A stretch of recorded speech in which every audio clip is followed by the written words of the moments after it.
Nah, ini salah satu kehidupan sidis.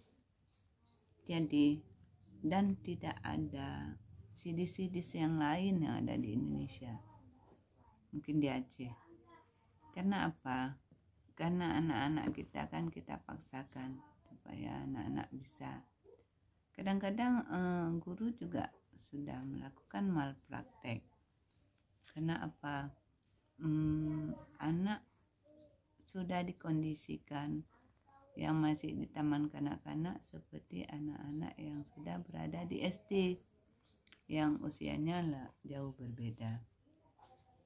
Ada anak-anak yang usianya 4-6 tahun. Anak-anak masih perlu bermain.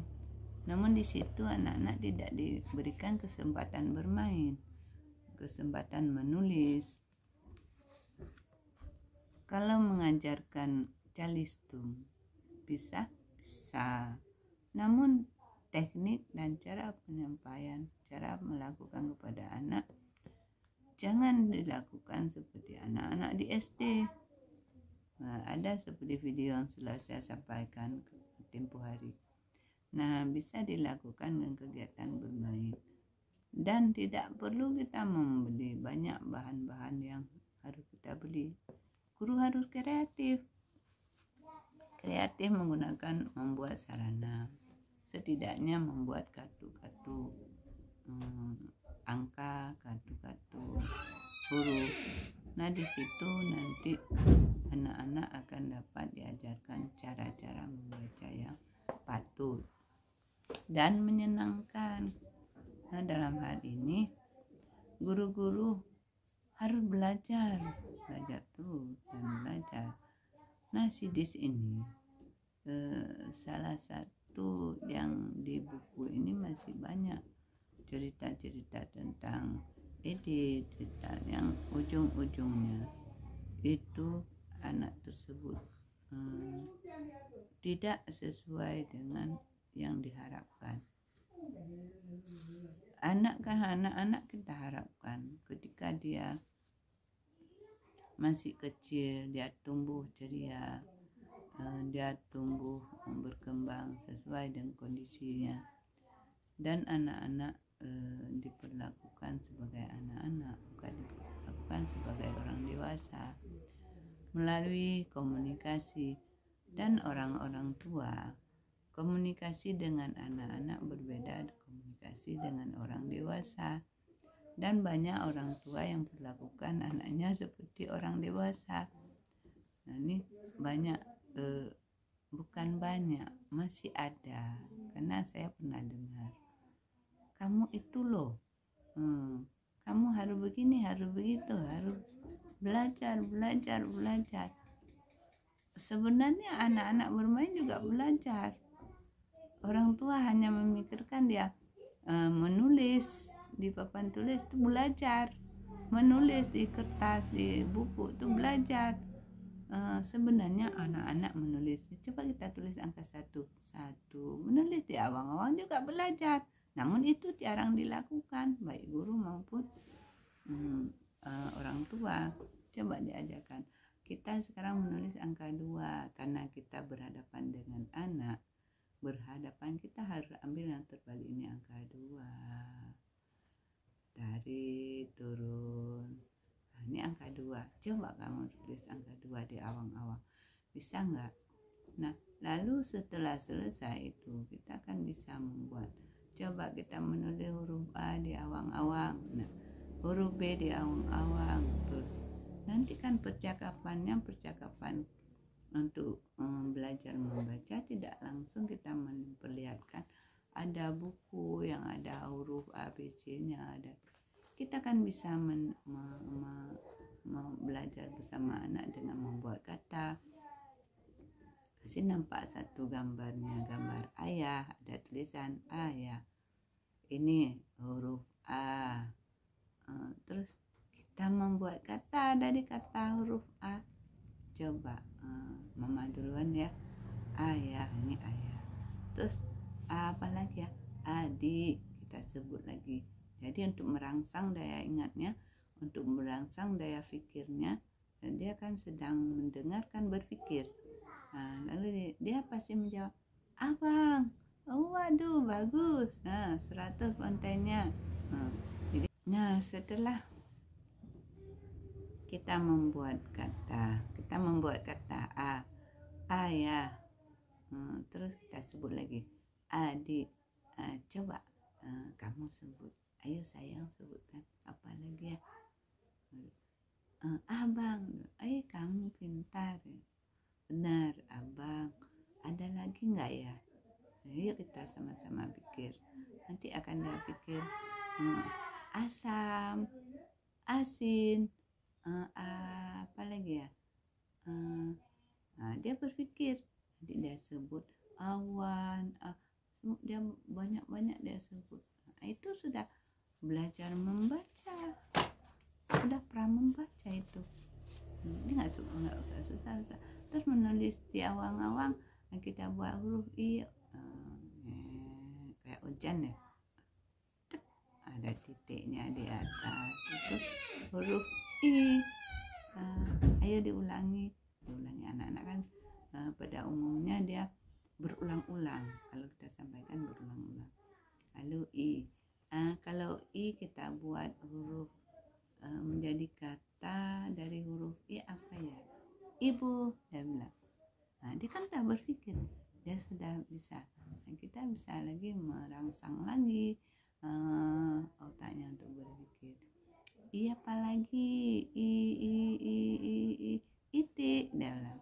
I apa lagi, dia sebut banyak. Lalu kita catat, kita buat, kalau memang ada papan tulis di rumah, buat ibu, tulis ibu. Kalau tidak di kertas, ibu, kita tempel di dinding, ibu. Habis itu apa lagi, itik. Habis itu apa lagi, apa yang dia ucap kita sebut, kita tulis. Mengapa? Itu kita tempel tetap di dinding kita. Jadi anak-anak biar aja rumahnya berantakan, yang penting anaknya cerdas. Namun tidak dipaksa. Ketika sudah selesai satu hari, satu saja huruf. Kalau A saja, jangan hari ini A, I, U, jangan.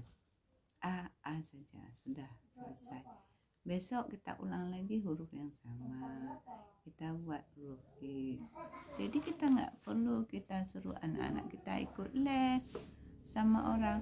Kalau di les itu kita tidak melihat, apalagi ada orang-orang kita itu memberikan les anaknya kepada orang-orang Tionghoa.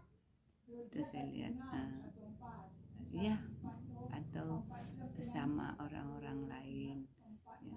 Itu yang sering saya lihat, mereka banyak itu orang-orang kita kasih ke sana. Apakah kita sendiri tidak bisa memberikan les anak? Tapi tidak perlu, itu sama dengan digegas, dipaksakan, dikarbitkan, sesuai dengan ritme perkembangannya saja. Kadang kita membuat huruf A, tadi seperti tadi udah kita lakukan, kita tempel. Besok masih huruf I, kita buat huruf vokal dulu. Nanti setelah selesai huruf vokal baru kita mulai dengan huruf konsonan, misalnya bunga, buah, buang, apa saja yang disebutkan. Kita nggak usah membatasi tentang tema, karena kecuali di sekolah itu guru bisa membatasi dengan tema, misalnya tema buah-buahan, tentang, nanti ruang lingkupnya itu terjepit ya, tidak luas. Jadi kita batasi, kita tidak batasi dengan tema, luas saja kalau di rumah, biar anak-anak bebas berpikir. Nah setelah selesai sampai nanti Z, jadi usahakan 3 hari atau 4 hari atau seminggu tergantung perkembangan anak, kita dapat membuat kata dari suku kata awal dan terakhir nanti anak-anak sudah bisa membaca. Menulis, dia bisa menulis sendiri dengan mencontoh. Misalnya mama nih nanti kakak adik tulis ya, atau kakak tulis atau siapa sebut, dia kan sering menyebut namanya. Silakan kalau mau, tapi mama nggak suruh, kalau mau boleh. Jadi Jadi dia membuat sendiri, dia menulis sendiri, dia sediakan buku atau pensil, dia membuat sendiri. Nah, itu salah satunya yang sudah pernah saya praktekkan dulu ketika membuat penelitian untuk usulan PTK, kegiatan naik pangkat ya. Itu guru kan naik pangkatnya. Nah, kalau guru melakukan di sekolah buat jadi penelitian untuk penelitian tindakan kelas, itu PTK ya. Jadi untuk mengusulkan kenaikan pangkat yang bukan PNS, boleh nggak buat PTK? Boleh, lebih bagus. Apa nggak perlu nanti kan bisa dibuat jurnal, dipublikasikan di media. Nanti kita pun pernah, kalau kita pernah menulis berarti kita kan pernah hidup. Kalau kita pernah menulis, pernah kita publikasikan di media, kan orang-orang yang baca bermanfaat. Jadi nanti ketika kita meninggal, kita kan ada amal jariah yang bermanfaat. Nah, seperti saya sekarang ini juga ingin berbagi dengan teman-teman dengan ya berbagi sesama. Ini ilmu yang bermanfaat bagi yang belum paham, bagi yang sudah mungkin nanti bisa memberikan rujukan kepada saya bahwa masih ada yang belum saya sampaikan. Maklum, saya juga manusia, masih perlu belajar terus. Dan dalam hal ini tidak ada batas usia untuk belajar, makanya saya juga sambil berbagi ini juga belajar. Nanti dengan berbagi saya ingat, dengan berbagi saya masih bisa berkontribusi. Setidaknya ada teman-teman yang baca yang memang belum pernah mendengar, belum paham, mungkin sudah menjadi suatu masukan, suatu pengetahuan yang perlu diperbaiki. Kalau memang yang kemarin ini teman-teman masih menginginkan anaknya cepat cerdas, cepat menguasai matematika, tidak perlu buru-buru. Kalau dalam menanamkan matematika, kita yang perlu menanamkan konsep dulu. Bisa dilakukan di rumah dengan misalnya menyuruh anak-anak kita, ayo ambilkan mama batu 2. Itu sesuai dengan kondisi anak. Jadi kalau anaknya usianya masih 4 tahun, jangan kasih suruh 10. Kasihan otaknya berpikir.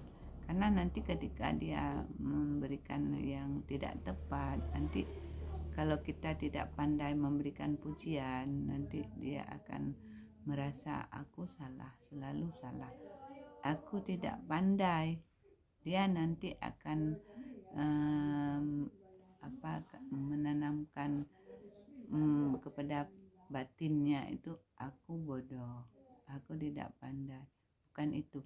Ketika anak memberikan, kita sudah suruh dia, lalu ambil batu 2, dia sudah mampu menguasai 2.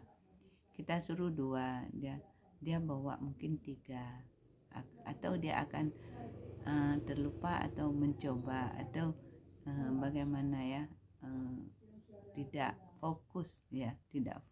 Misalnya anak tidak fokus, dia ambil lebih. Jangan marah, jangan membentak, katakan saja, ini mah batunya, atau ini bu guru batunya. Kita melihat, wah batunya kita suruh 2, dia ambil ini banyak. Alhamdulillah, abang sudah pintar, udah bisa ambil batu banyak ya. Tapi mama suruh berapa ya tadi? Mama lupa ya. Gitu kan. 2 ya. Yuk kita hitung yuk. Jadi kita tidak merasa, tidak bahwa kita menyalahkan apa yang dia lakukan. Dia hitung 1, 2, 3, 4 sampai 5. Oh ya, tadi berapa ya? 2. Oh 2. Udah lebih ya? Oh iya, lebih coba 2 sekarang yuk. 1, 2. Iya, pas 2. Coba taruh 2.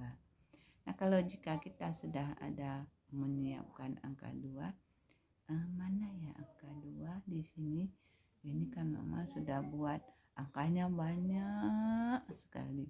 Coba diambil angka 2. Dia akan mengambil. Kalau dia belum kenal angka 2, dia ambil angka 3. Kita kasih tahu. Ini mah angkanya. Kita lihat ini angka 3. Dia belum paham berarti angka 2. Oh, ini angka berapa ya? Kita lihat ada kalender kah, ada huruf angka-angka yang udah kita hitung 1, 2, 3. Ini angka berapa ya Bang? Oh, angka 3 mah. Ini angka 3, 1, 2, 3. Oh, angka 3 ya, angka 3. Abang lupa angka 2-nya yang mana ya? Ini. Oh iya, yuk ambil angka 2. Jadi begitu bijaksananya kita. Ya kan? Nggak perlu kita menyalahkan. Oh, kamu salah. Ada juga guru yang menyalahkan anaknya. Ini salah, nak. Jangan katakan salah. Ini belum tepat. Jadi kalau kita katakan salah, anak-anak kan merasa aku salah. Nah, bayangkan ketika dia akan mencap dirinya salah. Kasihan ya. Jangan. Oh iya. Oh ini. Ayo kita hitung kembali. Jadi kita begitu. Jadi kita sebagai guru, sebagai orang tua harus berpikir bijaksana. Kita tidak menyalahkan, karena di usia balita itu rentan, perasaannya masih labil ya, masih mereka anak-anak itu kan egonya masih tinggi, yang kita perlu menjunjung. Jadi di situ kita tidak menyalahkan dia, tetapi lebih kepada reward, kita memberi penghargaan. Alhamdulillah, tapi bukan yang salahnya kita angkat. Alhamdulillah, abang sudah pintar, sudah bisa mengambil batu dari luar bawa ke dalam. Kita hitung yuk berapa batunya. Jadi kita tidak menyalahkan, ini abang salah, batunya ini banyak, mama suruhkan 2. Ini kamu salah ya. Kalau pernah kita lakukan kesalahan, mungkin kita tidak tahu itu ya, mungkin kita bisa minta mohon maaf ya, mama pernah membuat kesalahan dulu, mama tidak tahu apa salahnya kita mohon maaf pada anak. Tidak, karena kita juga manusia. Jadi ada kesilapan, mungkin ketidaktahuan kita, mungkin peroleh wawasan dan pengetahuan kita tentang hal itu. Nah, dalam hal ini kita perbaiki. Saya rasa semua kita ini kan tidak pernah